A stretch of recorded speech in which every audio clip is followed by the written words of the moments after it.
Mass జాతర ప్రతిసారి అవే routine stories ఎలా తీస్తావన్నా? రవితేజ అని ఇలాగే ప్రతిసారి పాత చింతకాయ పచ్చళ్ళ తీసింది ప్రతిసారి తీస్తే ఎవరు చూడడం రెడీగా లేరు ఇక్కడ. ఒక్కసారి ఆలోచించన్నా, మనం 2025లో ఉన్నామన్నా. ప్రతి చిన్న హీరో కూడా డిఫరెంట్ స్టోరీతో వచ్చి బ్లాక్ బస్టర్ కొడుతున్నాడు. నువ్వు మాత్రం అవే రొటీన్ స్టోరీ తీసుకుంటూ ఉంటున్నావు. మూవీ గురించి చెప్పాలంటే మూవీలో 2-3 ఫైట్లు తప్ప చెప్పుకోవడానికి పెద్దగా ఏమీ లేదు.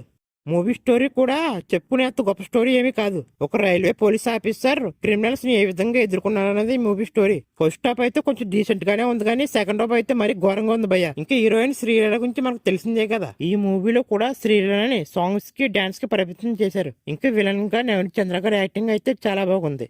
ఇంకా రాజేంద్ర ప్రసాద్ కూడా పర్వాలేదు, బాగానే చేశారు.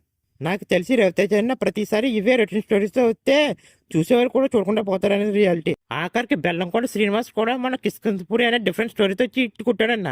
కానీ నువ్వు మాత్రం ప్రతిసారి అవే పాత చింతకాయ పచ్చలా తీసిందే తీసి మా మొఖాన్ని కొడుతున్నావు. ఇంకా నువ్వు ఇలా అయితే సినిమాలు తీయడం ఆపేయడం బెటర్ అన్న.